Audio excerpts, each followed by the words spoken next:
देख रहे हैं न्यूज 18 इंडिया। मैं हूं आपके साथ प्रीति रघुनंदन और एक बार फिर रूस ने पूरी दुनिया की टेंशन बढ़ा दी है। दरअसल रूस ने बाल्टिक सागर में मौजूद अपने एक अहम मिलिट्री बेस पर न्यूक्लियर अटैक ब्रेक की है और इसके बाद दुनिया भर में ये कयास लगाए जा रहे हैं कि क्या रूसी सेना जंग के दौरान टैक्टिकल न्यूक्लियर वेपन का इस्तेमाल करने वाली है, क्योंकि रूस ने परमाणु हमले का अभ्यास दूसरी बार भी किया है और इसलिए पूरी दुनिया और खासकर नेटो देश रूस के इस वॉर ड्रिल के बाद अलर्ट मोड पर हैं। और इस बीच अमेरिका ने यूक्रेन की मदद के लिए एक ऐसा फैसला लिया है जिसे देखकर लगता है कि अब ये जंग और लंबी चलने वाली है। आखिर क्या है रूस के परमाणु हमले के अभ्यास के मायने और कैसे अमेरिका का एक फैसला रूस यूक्रेन जंग का रुख पलट सकता है, देखिए हमारी इस खास रिपोर्ट में।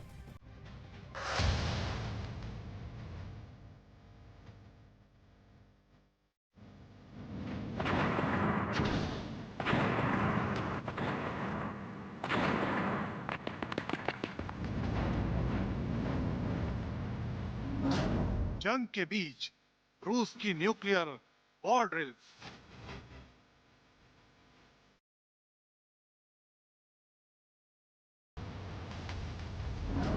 फिर बढ़ी दुनिया की टेंशन।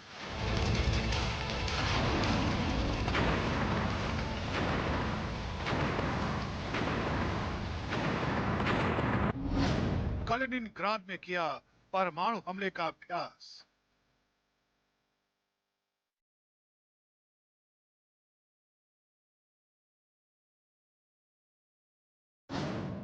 न्यूक्लियर ड्रिल के बाद खौफ में यूरोप।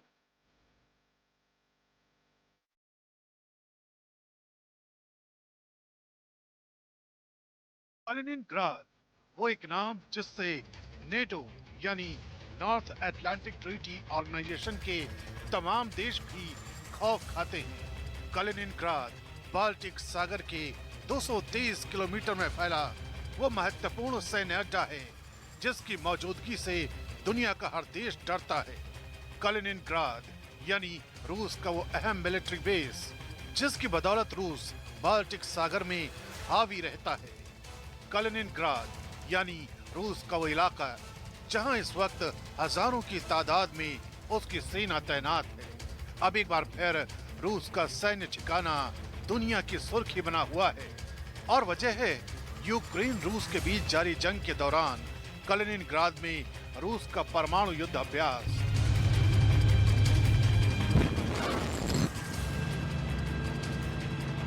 यूक्रेन युद्ध के बीच रूस के परमाणु हमले के अभ्यास ने पूरी दुनिया में खलबली मचा दी है।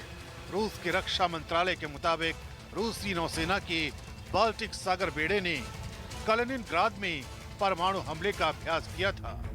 रूसी रक्षा मंत्रालय के मुताबिक रूसी नौसेना ने कलिनिनग्राड में परमाणु हमला करने में सक्षम इस्कंदर मिसाइल से हमले का अभ्यास किया। इस्कंदर मिसाइल सिस्टम को पहली बार 2016 में इस कलिनिनग्राड सैन्य अड्डे में तैनात किया गया था। इसके बाद रूस ने इस्कंदर मिसाइल सिस्टम को 2018 में अपग्रेड भी किया था। दरअसल कलिनिनग्राड यूरोपीय संघ के देशों पोलैंड और लिथुआनिया के बीच के इलाके में रूस का अहम सैन्य अड्डा है। कलिनिनग्राड करीब 223 वर्ग किलोमीटर के क्षेत्र में फैला हुआ है।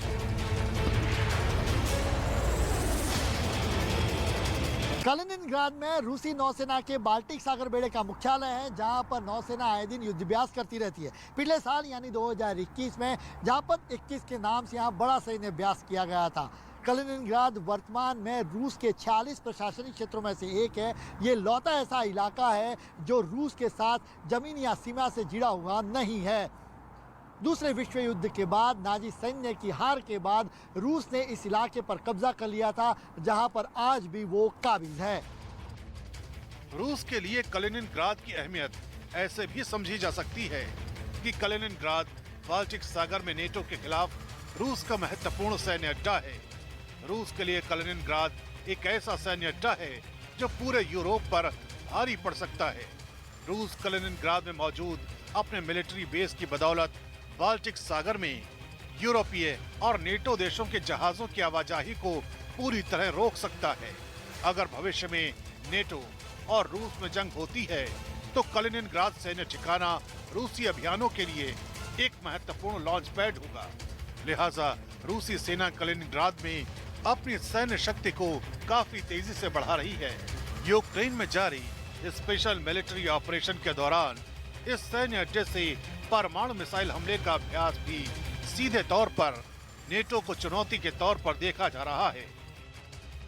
कलिनिनग्राद का इतिहास 800 साल पुराना है।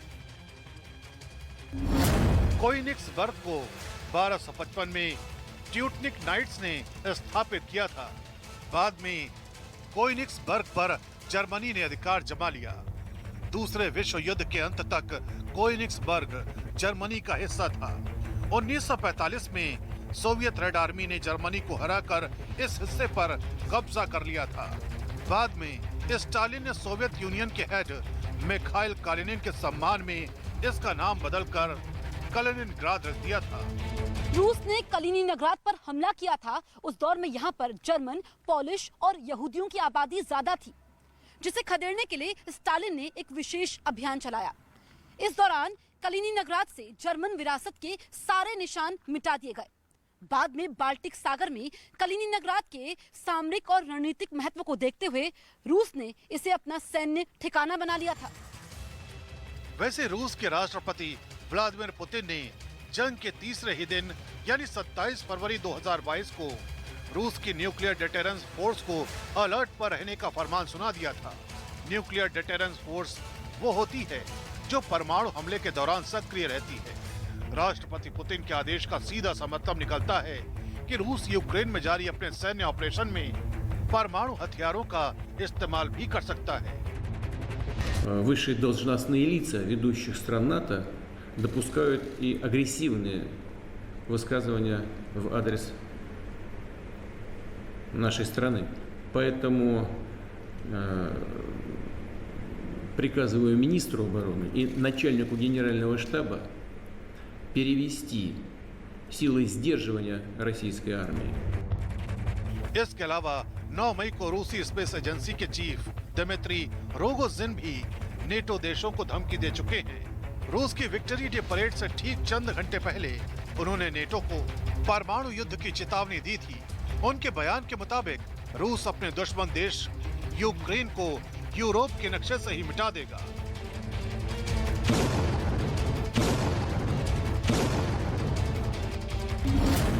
परमाणु युद्ध में नेटो के देश हमारे द्वारा सिर्फ आधे घंटे में मिटा दिए जाएंगे।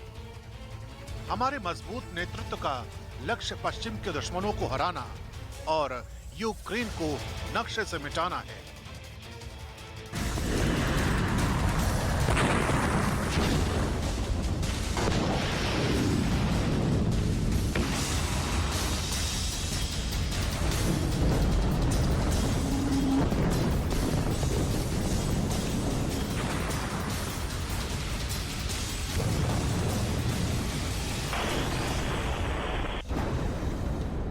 कलिनिनग्राद में रूस ने अपने इस्कंदर मिसाइल सिस्टम को तैनात किया हुआ है और यूरोपीय देशों की सबसे बड़ी टेंशन की वजह भी यही मिसाइल सिस्टम है।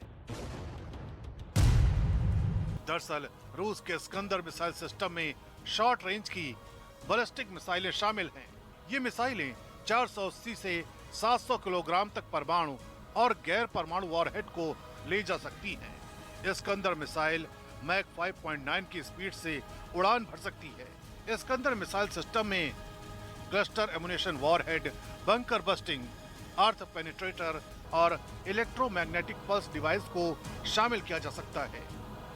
इस्कंदर मिसाइल सिस्टम की सबसे लेटेस्ट मिसाइल इस्कंदर एम को 2018 में लॉन्च किया गया था। Iskander M system 2 solid propellant single stage guided missile है। ये मिसाइलें स्वतंत्र रूप से अपने लक्ष्य का पीछा करते हुए उन्हें नष्ट करने में सक्षम हैं। इस्कंदर मिसाइल सिस्टम को 1988 में डिजाइन किया गया था। इस्कंदर मिसाइल सिस्टम को साल 2006 में रूसी सेना ने औपचारिक रूप से शामिल किया था। हालांकि रूसी विदेश मंत्रालय के प्रवक्ता एलेक्सी ज़ायत्सेव यह ऐलान कर चुके हैं कि रूस जंग के दौरान यूक्रेन पर टैक्टिकल न्यूक्लियर वेपन का इस्तेमाल नहीं करेगा।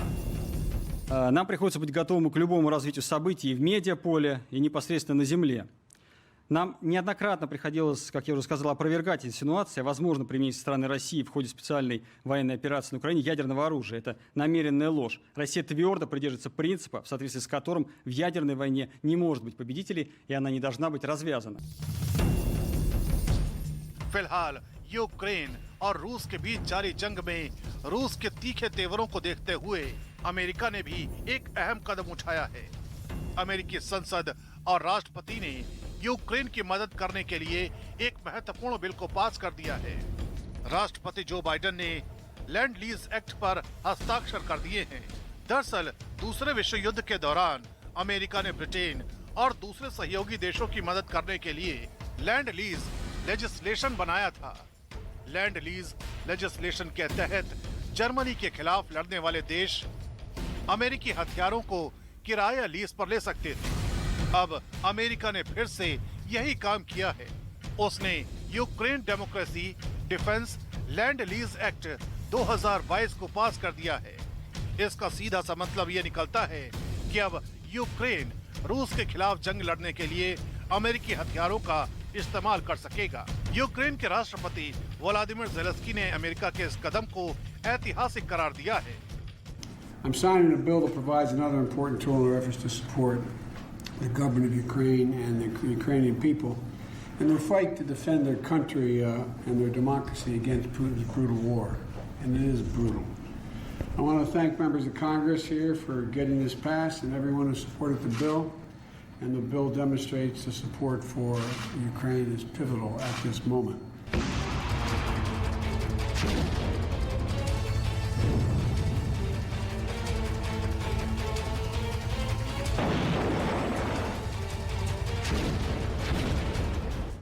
न्यूज एजेंसी रॉयटर्स की रिपोर्ट के मुताबिक अमेरिकी कांग्रेस ने सर्वसम्मति से गुरुवार को Ukraine democracy defence lease act 2022 को 417 वोटों के साथ पारित कर दिया।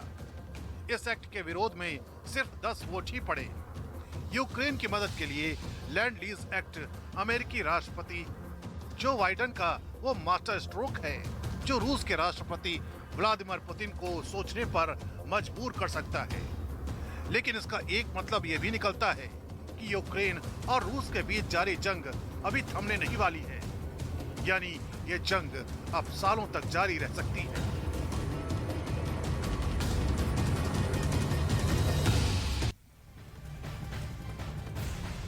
रूस और यूक्रेन के बीच जबरदस्त जंग जारी है। रूसी सेना लगातार यूक्रेन पर बमबारी कर रही है। आज भी ओडेसा में जबरदस्त हमले हुए हैं। वहीं दूसरी तरफ ज़ेलेंस्की को यूरोपियन देशों और अमेरिका से हथियारों की मदद मिल रही है। ऐसे में पूरी दुनिया पर तीसरे विश्व युद्ध का खतरा मंडरा रहा है और ऐसे में अब लोगों के जहन में बस एक ही सवाल है कि ये युद्ध कब तक चलेगा और अगर खत्म होगा भी तो कैसे।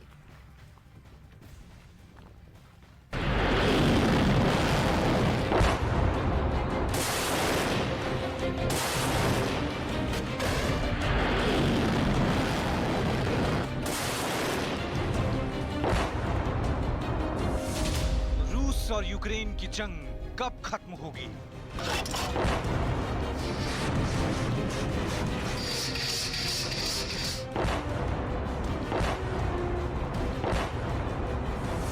क्या युद्ध के बीच सुलह का रास्ता निकलेगा?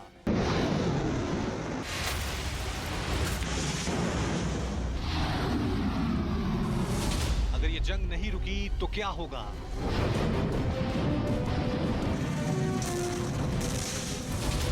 तीसरे विश्व युद्ध का अलार्म बज चुका है।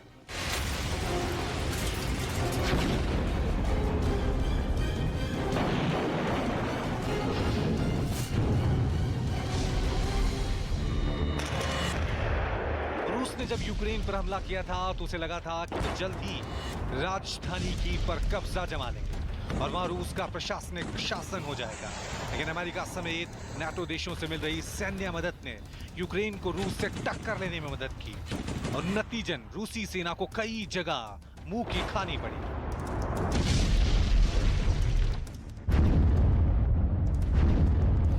अब पुतिन की सेना की पर कब्जे का प्लान छोड़कर यूक्रेन के पूर्वी हिस्से पर जोरदार हमले कर रही है।